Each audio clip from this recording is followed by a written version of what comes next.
It starts with a weird feeling. You look up and the night sky is way too bright.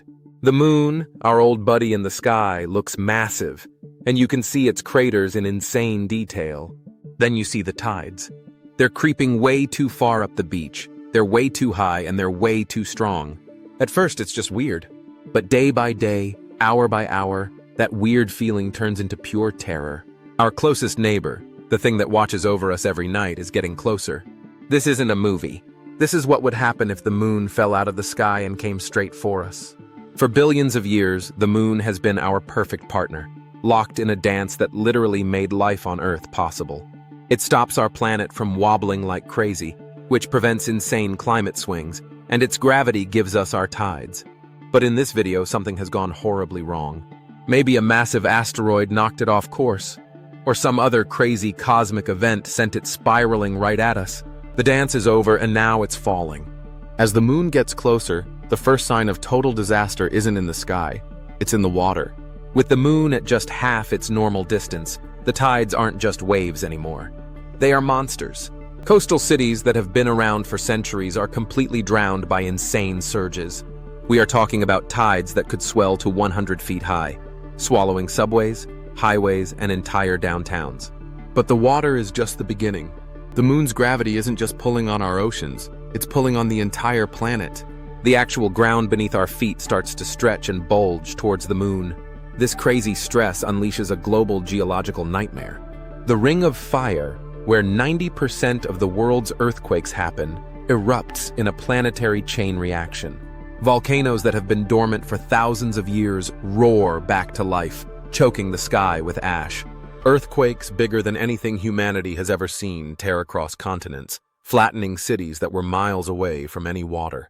As the moon falls faster, it crosses a critical line in space called the Roche limit. Think of it as the ultimate point of no return. For us, it's a little over 11,000 miles away. Once the moon crosses this invisible line, Earth's gravity is so powerful it starts to tear the moon apart. It literally begins to disintegrate. I want you to imagine looking up. The entire sky, from horizon to horizon, is filled with the cracking, crumbling face of the moon. It's not a peaceful silver circle anymore. It's a terrifying show of rock and dust breaking up in real time. Crossing the Roche limit isn't instant. It's a slow, brutal process. Huge chunks of the moon, some the size of mountains, others as big as small countries, are ripped away and form a chaotic, temporary ring of debris around Earth. This is not a pretty ring like Saturn's. It's a cloud of pure destruction, and it immediately starts to fall. Our atmosphere, which has protected us forever, becomes a weapon. It sets the falling moon chunks on fire, turning the sky into a non-stop global meteor storm. These aren't just shooting stars, they are constant bombs, each one hitting with the force of a nuclear bomb, turning what's left of our cities into craters and our forests into ash. The Earth is now fighting a war on two fronts. One from the chaos erupting from inside the planet, and the other from the non-stop attack from the sky. As the main chunk of the moon continues its final dive, the pure energy starts to superheat our atmosphere. The air gets thin. The sky, already choked with ash, goes dark. The final moments for anyone on the surface would be a struggle to even take a breath in a high-altitude hellscape. There is no way to even describe the final impact. When the main body of the moon hits the Earth, the energy released is insane. Think billions of nuclear bombs all going off at the exact same time. The impactor, traveling at over 11 kilometers per second, won't just make a crater, it will liquefy an entire continent. The point of impact and the direct opposite side of the planet are vaporized in an instant. A shockwave of unbelievable power rips through the planet, ringing the entire world like a bell. The ground fractures, buckles, and is torn apart on a global scale. At the same time, a wave of pure heat expands from the impact zone at nearly the speed of light, burning everything in its path. Oceans in the impact hemisphere boil away instantly, blasted into the sky as superheated steam. The rock of the planet's surface melts, creating a rapidly expanding ocean of magma that swallows everything. Anyone on the far side of the planet would have just a few minutes before the seismic waves arrived, shattering the ground beneath them. The entire surface of the Earth would be sterilized, completely resurfaced with molten rock. This collision is so violent that it's a factory reset for the planet.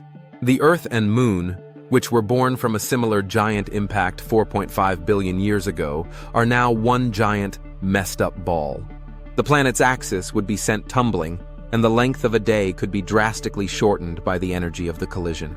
The world we knew is gone, replaced by a ball of molten rock. In the hours and days after the impact, nobody survives. There is only the aftermath. Debris thrown into orbit rains back down, not as rock, but as droplets of molten lava. The entire sky glows, turning the atmosphere into a planetary oven.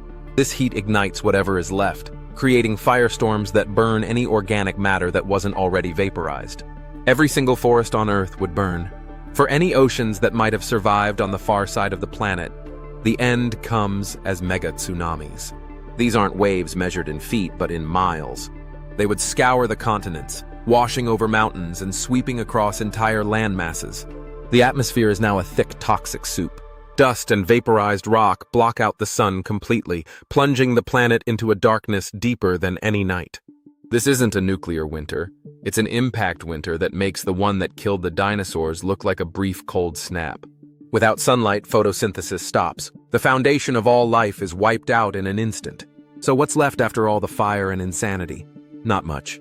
For thousands of years, Earth would be a sterile, molten hot world. You wouldn't even recognize it.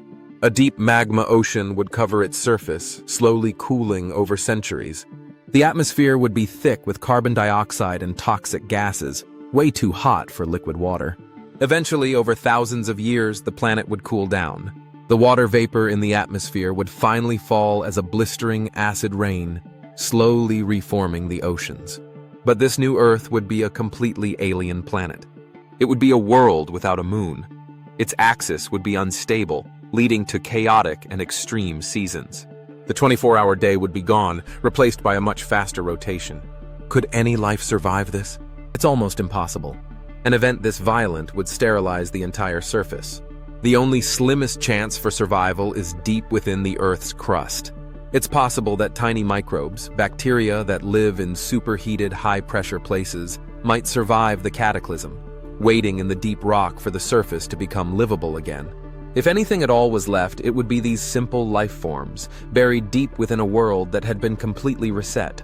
The forces that shape our universe are absolutely insane, and the balance that keeps our world alive is incredibly delicate. From our closest celestial friend to our ultimate destroyer, the moon's final, hypothetical journey is a story of unbelievable power and total destruction. It's a crazy reminder of how deeply connected we are to that rock in the sky. The moon's stable orbit isn't just for tides and looking cool, it's a pillar of life on Earth. To lose it would be to leave behind a world not just damaged but fundamentally broken.